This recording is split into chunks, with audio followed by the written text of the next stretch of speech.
of things. Let's jump over to defense now. Let's go. Micah Parsons, top of the list. That's why he's wearing number 1, baby. Let's go. 92.6 PFF grade for Micah Parsons. His run defense grade. But Uncle Jerry said he can't play run defense. 77.4. Tackle grade of 74.9. He was on my notes for a couple run stops, I remember, when I was starting the game yesterday. Pass rush grade, though, 92.8. He had 8 total pressures, 3 sacks. Parsons having a hell of a game again, boys. And again, pointing out, he's in the blue, right, Drew? Yep. I don't mean to rhyme. I do it all the time. He's always in the blue. He's in that Penn State blue, baby. So his grade for the year, 66, 91, 82, 94, 78, 92. His grade on the season, obviously, at 93.3 right now. And it is official. This is the highest season grade that Micah Parsons has ever had. And here are his grades starting his rookie year. 89, 91, 92, 90, and this year with the Green Bay Packers, a 93.3. Like a fine wine, baby, getting better with age. I love it. Absolute dog, man. Again, he's one of those dudes too. Now, Jacob, we were a little concerned about snaps, right? This would be a good way to take a look at that. Micah Parsons had 54 snaps yesterday. Okay, let's look at the other edge defenders. Gary had 47. Wow. Yeah. So Micah played, what would that be? 7 more snaps than Gary. So he played the most of the edge defenders, right? So that's kind of cool there. It's just worth mentioning. I love the fact that Keyshawn Nixon and Xavier McKinney didn't come off the field all damn day. They were like, keep me out here. Love it. Can I take number 2 on this list? I don't want to take any thunder away from Micah Parsons. We all know the dog that Micah Parsons is, but if there was a 4th game ball for Coach LaFleur to give out yesterday, it would go to Colby Wooden. 86 defensive grade, 86.9 run defense grade, 72.1 tackle grade, 56 on the pass rush, 61 coverage grade. Mr. Colby Wooden, Mr. Bubble Guy that we were talking about, stepping the hell up in the absence of Heavy D, Devontae Wyatt. We needed Colby Wooden in this game, and he stepped up big time. We got to give him his props for sure. 42 snaps too, Tim. Let's go. He was that dude. He was first guy on the cam in the tunnel after the game. We saw that at the top of the show. That was Colby Wooden getting it started for us. Yes, putting up great numbers. Look at these last two ball games. Really, 3 out of the last 4. Here for it, man. I can't say enough about Colby Wooden. Love it. So his grades, Jacob, starting in week 1, 64, 64, 76, had a stinker in Dallas of 46, then rebounded right back with a 73, and then, like Tim said, an 86 this week. Got a grade on the year of 73.8. Is Colby Wooden earning a contract that we weren't talking about? Is that what's going on here? Let's go. I think so. I mean, like you said, those quote unquote, like the 60, that's not a bad day, right? 64 is not a bad day. 76 obviously is great. Look at that pass rush there with the 78-6 in the week 3 against Cleveland. And then obviously, like you said, the last 2 weeks have just been phenomenal, especially this last game. And wasn't the Dallas game when, not to cut you off, but wasn't the Dallas game when we lost Devontae Wyatt? It was. Get hurt. Okay, so that might explain the low grade for him. Thrown into the fire, right? Yep, getting thrown into the fire, 23 snaps, or whatever that was. So that's a great point. Yep. Great point there. Agreed. So, yeah, Colby Wooden, we'll see, man. But again, now, so he's got 1 more year left on his contract, right? Yeah. So he's under contract through 2026 because he's a draft pick, 4-year deal, right? Yep. So we don't have to make that decision until next offseason, right? That's awesome. For some reason, I was thinking it was the last year of his deal. So that's great news there. If he continues to peak and you get Devontae Wyatt back and Colby Wooden's still playing like this, and you got Micah Parsons playing with his damn hair on fire, and Rashan Gary continuing to do what he does, Kingsley Nibare, listen, he looked pissed off yesterday. He hit people a couple of times, and I went, Lord have mercy, that dude is mad. Yeah. Like, you could tell he was pissed that he wasn't getting And Nibare is trying to remind people, like, hey, don't forget about me. Yeah. Do not forget about me. Well, now, it is his contract year, so he's playing for that football life, right? So down the stretch here, guys. I mean, just imagine how our defense is playing right now, and let's just add back in again Cox, add back in freaking LVN, back in Devontae Wyatt. I mean, that's scary. Devontae Wyatt was playing at a unbelievable level before the unfortunate injury kind of struck him down. And when he comes back, and if Wooden is stepping his game up, if Brooks can have some flashes here and there, guys got the young guys, Brinson and Stackhouse, and obviously everybody at the edge. Like, we are poised to make a freaking splash in the last part of this season. I agree. I mean, that was the plan when we put Kenny in that deal to get Micah, right? And the plan was to put Devontae Wyatt in that position, and losing him to injury and seeing these guys step up in the meantime is exactly what we need. This team is playing together right now for sure. Mm-hmm. Next on the list, this guy right here, man. Boy, has he showed up here lately too. Isaiah McDuffie at 80.2 defensive grade, 72.9 run defense, tackle grade is 78.9. The coverage grade is what I'm most excited about. Yeah, look at that. 8, man. So when you dive into it, let's see what kind of year he's having so far. Look at this, boy. There's a lot of green there. 55, 77, 72, 79, 71, 80. So his grade on the season, great. 82.4. What? And listen, you're talking about 108 snaps too. Again, now keep in mind, he's mostly playing Sam Backer in our base 4-3. That's when he's getting his reps, right? However, you get to playing that good, it might not just be a 4-3 thing. If somebody gets banged up, I feel comfortable with him coming in the way he's playing. Here's what's awesome. You guys remember he signed that very, very, very team-friendly deal, 2-year extension. So we got him under contract next year as well. So huge. That's awesome, dude. How about that, boys? So again, the PFF grades on the career is 60, 58, 57, 55, and then this year, bang, 82.4. Look at the coverage grades, though. You're right, Clayton. That's the thing that jumps off the chart, right? Mm-hmm. We always knew Zay McDuffie was a run-stuffing dog and a thumper of a tackler and just a beast on special teams. But this coverage grade steadily improving is something I did not have on my bingo card. So tip your cap to Zay McDuffie for sure. Yeah, just a quick update in the Lions-Bucks game. Unfortunately, Jahmyr Gibbs just housed a 78-yard touchdown run in about 4 seconds, as the Turk McGarrett says. He shot out of a cannon there. So 14-0 Lions. Hey, see, I'm looking at this game going, this can't go wrong for us. If the Lions win, then we've got the best record in the NFC.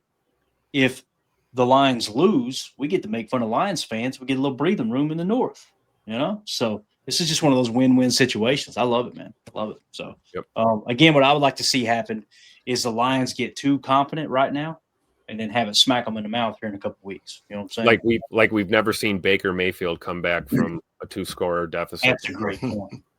The game doesn't start for Baker till the second half. But, yeah, again, Isaiah McDuffie, man, hell of a year so far. That is awesome. Xavier McKinney, 77.9 PFF grade. That's the bounce-back game we're looking for, X. 54, 54, 70, 61, 66, and now a 77. So his PFF grade's up to a 67 now. And, again, throughout his career, 70, 75, 61, 87, 84, and up to a 67. I would be very, very, very surprised if X doesn't finish the year well into the mid or upper 70s at least, So, again, you're seeing him getting better for 3 weeks in a row, right? He graded out 70 in week 3 and then had a setback to 61, gets better again, 66, gets better again, 77. So, tackle grade is phenomenal, too. They've been playing him in the box a lot more than post safety because they know, they want to get him around the ball a little bit more is what it seems like to me. But, and I think they have more confidence in Evan Williams now on the post. You can trust him back there. Yeah. Oof. Total yards right now, Detroit has 266 to the Tampa Bay's 36.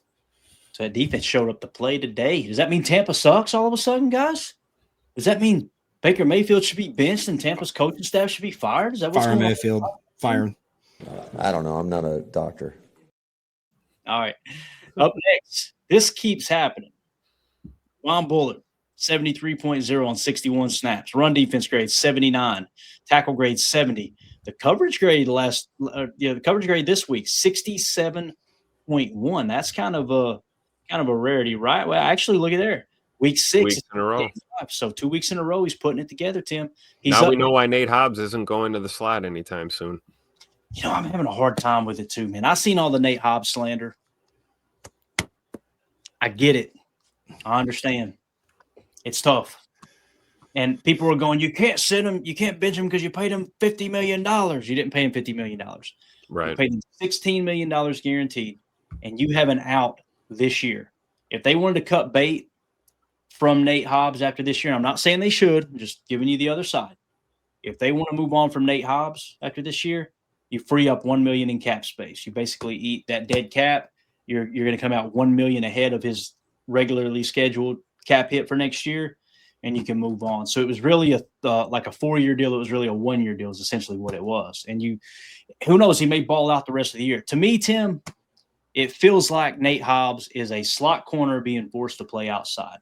And it felt like we have an outside corner waiting in the wings that needs snaps. And you talk about progress stoppers.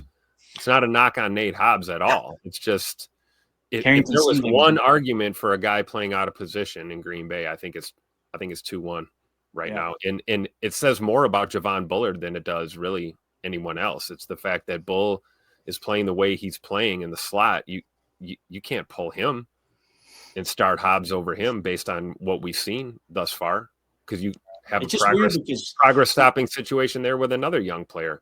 So you're in a rock and a hard place right now. I think that was their reaction, knowing they were moving on from Jair Alexander. It's like, hey, we got to get another body in here. We got to get somebody of veteran presence. And I still don't think it was a bad signing. I don't.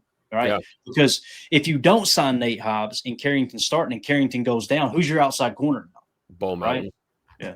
So it's like, that's a lot tougher to handle there. Right. Yeah. So I'm excited about Bullard though, man. Bullard, I think is starting to turn the corner. He might be turning that corner right now as we speak. He plays with this level of intensity too. Like, I know he's not great in coverage. I get it, but man, when the ball is around him underneath or on a running play, I would trust him about over anyone attacking the football. Him and Evan just are sharks. And epitomize the human meat. Coverage grade's coming up, right? He might not be great, but he's leaning towards decent. Yeah, these last couple of weeks. So if he makes that a strong attribute of his game, he's really got a bright future ahead of him. Yeah. So another player, we just got through talking about Kobe Wooden with an 86.0. Another player helping fill in for our boy Devontae Wyatt while he's out with the injury is Carl Brooks. He showed up yesterday, man, 70.8 with a 73.1 run defense grade. A tackle grade was horrible at a 29.9. Pass rush was sitting at a 61.7. But again, overall, he ended up logging a 70.8. So he's at a 56.7 on the year. He's one of these players that's kind of went backwards in terms of PFF grades throughout his career, which is really strange. It seemed like he fit the Joe Barry scheme a lot better in that 34 front as opposed to a 4-3 front. Yeah. However, yesterday, pretty damn good ball game there from Carl Brooks. I don't see no reason to spend a whole lot of time there. But you guys got anything you want to add to that? Yeah. I mean, I appreciate what he's done. I think that he's been a great cog in our machine. I don't necessarily know if he's going to get extended kind of thing. I don't know if he's played that well, but what it was kind of him and Wooden, I kind of both hold as almost the same player, where it's like, I just want one of these two to make a play, once every couple of weeks. And I feel confident about that's like just great backups. And I don't mean that as an insult whatsoever. Like I would think that guys like Wyatt would be kind of our frontier, and they'd be more of like the guys kind of in the background that hopefully every now and then they could play. I really liked Carl Brooks's potential coming out. Wasn't it Bowling Green? Is that where he was from? Something like that. Smaller school where he played a lot of D end. Yeah. Shuffled all around that line. I'd like to see him maybe use a little more like that, but when we have the edge room, we can't really ask for them to cut into those guys' snaps, We got an injury that just occurred here in the Lions and the Buccaneers game, trying to see exactly what happened. It looked like Mike Evans was on the ground. Say that. Yeah, I'm trying to get it's a head injury. His head bounced off the turf real bad. It took a while getting up. He is up, walked off on his own power. I think he's in concussion protocol. He'll be in the protocol. Yeah, so he's done for the evening probably. Talk about first ballot Hall of Famers. Man, that dude, I could not believe it when they read off his stats one night. I was like, there ain't no way. Mama, there goes that man. I'm telling you. Oh, here we go. Deep shot. Okay, that was the player right there. Oh, man, he had it too, didn't he, Jacob? Yeah, he actually – his arms go limp. That's what's a little scary is he secured the catch, but his arms just physically released that ball as he's turning over. Yeah, he was laying out for a diving catch, and he looked like he had it too. He just got knocked unconscious when he hit the turf. So, again, the Lions still leading 14-0 on mine. About 3 minutes left in that ball game. So, moving along here. So, we talked about Carl Brooks. Kingsley Naibari is 64.1. Pretty solid performance for him. Rashan Gary is 63.5.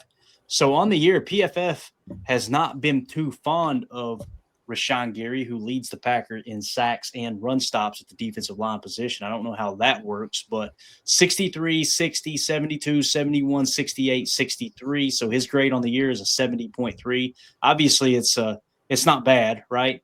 But what you're seeing is a steady decline in terms of PFF for Rashan Gary. Starting back in 2021, 89, 82, 79, 73, 70 now on the young year. Okay. Now, obviously, that 73.0 made the Pro Bowl last year. He led all edge defenders in run stops. I looked at that 73 grade last year and was like, they don't know what the hell they're looking at. That must be an Uber driver grade in that tape because that dude was dominant in the run game, right? So with that being said, are we concerned about Gary? And I want to mention this about Rashan Gary. You guys know I'm a big supporter of Rashan Gary. I feel like he has been very underrated from the fan base, extremely underrated from the sports media geared around Green Bay.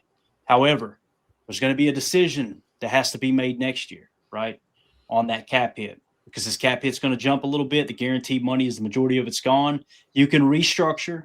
You can cut the salary cap hit down and give him a little more guaranteed money if you want to keep him. Yes, but let's do that.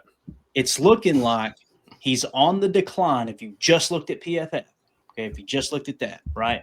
Now, Tim, we know they like to get rid of players 1 year earlier rather than 1 year too late, right? He's going to be 28 years old by the end of this season. So going into next year, he's going to be 29. It feels like there'll be a restructure next year.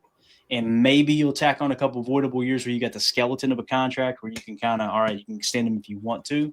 But definitely got to lower that cap number. I don't know what the exact number is. I could look it up real quick. But I want to get your all's take on Gary.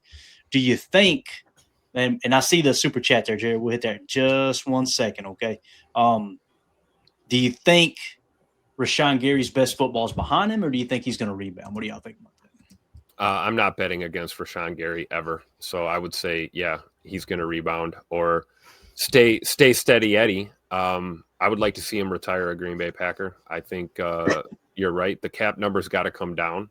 I think a restructure is a no-brainer. And I don't think Rashan would scoff at that either. You know, I think we can make this benefit him and the Packers and keep him here, you know, beyond 30. You know, we talk about dirty 30, whatever you want to call it. I believe in the tangible things we see on the field and the intangibles that he does, you know, on and off the field. We talked about leadership in this locker room. We got a young team here, guys, still a very young team. That's the type of veteran leadership you want to have in your locker room. I'm not going to bet against Rashan. I would think that he'll either bounce back or continue to do what he does and, you know, be a valuable member of this team for the next at least 3 seasons. I would like to see him stay. That's my opinion. All right. Jacob? Yeah, I mean, to Tim's point, that dirty 30, but that's 2 years out. He's 27.8 years old. So even if he comes in this time, I think we got a couple good years.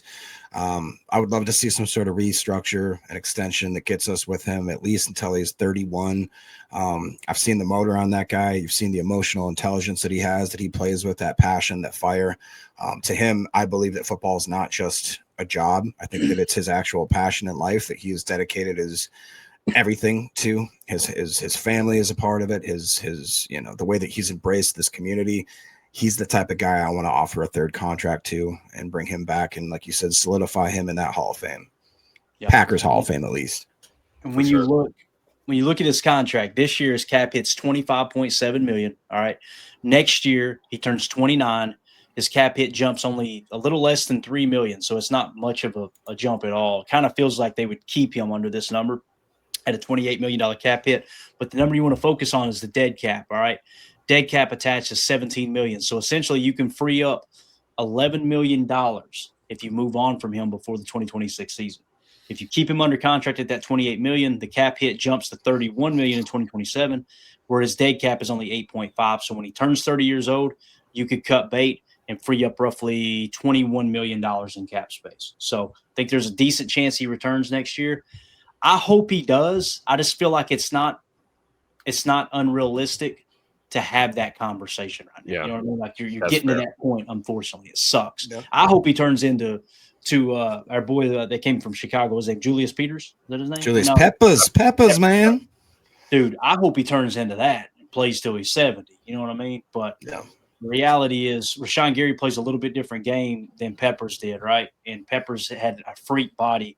Gary, man, he's smashing skulls every single play. You know, he plays with that power rush and obviously jamming his forehead into another man's forehead. So, 52 deserves to retire as a Packer. They need to let somebody, says Packed for. So, understand that. All right. Just real quick update in the Bucks Lions game. The Bucks just fumbled it once again. The Lions take over with good position.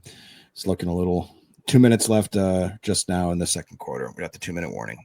Gotcha. So losing the turnover battle and losing it in the middle late there too. That sucks. Which, by the way, Rashan Gary strip sacked last night or yesterday, I should say.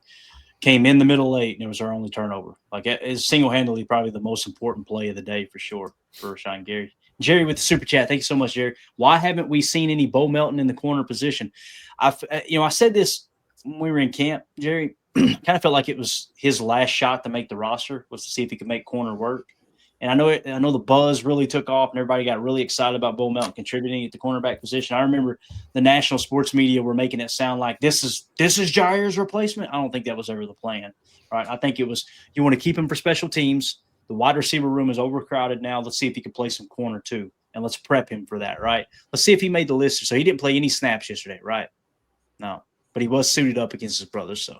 No grade there from him. So we might have more offensive snaps out of Bo than I think so at this point. Yeah, I think you're right because she was definitely asking about the corner position, but I think it was just more along cross training him and trying to have an extra body there in the cornerback room because the wide receiver room got so stacked. I think it was a good move. Don't get me wrong. I'm not saying it's a bad move, but I just don't think it was ever in the cards like, hey, this guy's going to be a key contributor at corner. I think it's going to be on special teams. I really like him as a returner. I was just going to say, I think that he's maybe found his niche at this point of his, or at least in this season, as a really good returner. I like him. I like it. Anything to keep Matthew Golden from back there returning. Exactly. And Dobby. Don't put Dobby back there. Yeah. All right, we're over on time, so we got to wrap up pretty soon. I want to hit on Quay a little bit. Tim, we talked about this, right? We expected PFF to be down on him, even though we felt like he had a good day. So his PFF grade yesterday was a 58.6. Right? His run defense grade was a 28.6, but his tackle grade was an 81.5. His pass rush grade was a 91.6. That's tough, right? Like, is that 28.6 hurting him that bad? Did he have any penalties? I'm trying to remember. I don't remember any on him. Good Lord. Maybe. I'm not sure. I don't know. We're still going here. I don't see any penalties. Do you? No. So they don't have it. Maybe the chat can help us. I don't think there were any flags on Quay. And then I know he caught that shot, was a little shaken up, missed a few plays. Shout out to Tyron Hopper for stepping in and filling the void. But I thought he looked cool too, man. I forget about Hopper. Hopper looked good in the limited reps we saw, but to see they said he was worse than Quay. Well, he only played 3 snaps, right? Yeah, 3 snaps, yeah. And how many did Quay play? What was his snap total? Well, in the 50s, right? Oh yeah, should have been. Let's see here. 68. Okay, yeah. Damn. Yeah, and he grades at a 58.6. Yeah, PFF has beef with Quay Walker, and I don't know why. I thought that was arguably his best game as a Green Bay Packer, what we saw yesterday out there. Agree. Absolute dog. And you guys know I stand for Quay, so I'm not gonna say anything else. Got it. All right. So there you go, guys. There is your. Well, let's look at Nate Hobbs. I think we would all agree this kind of looked like it yesterday, right? 47.9 was his grade. His coverage grade was a 42.1. I'm excited to look at the all 22 as soon as it drops because there was a couple times it looked like he got beat. But I also want to see, did somebody else lose their leverage? Was it some kind of a match coverage, and he was just in a bad spot? At the first glance on the TV copy, I don't remember seeing a play where like, well, that wasn't on Nate. It did kind of feel like he was playing out there on skates on the boundary. So his run defense grade, no surprise there, 73.9, but that coverage grade of 42.1, that ain't going to get it done, man. So we'll see how that goes moving forward. His season grades now start coming in. His best year was his rookie year at 80, 60, 69, 61. He's sitting at a 59 right now. J. Cole said illegal hands to the face. That's the one penalty. Yep. Yeah. Just quick update. Lions just missed a 50-plus yard field goal, giving the Bucks back the ball with good field position with 1:52 left in the second.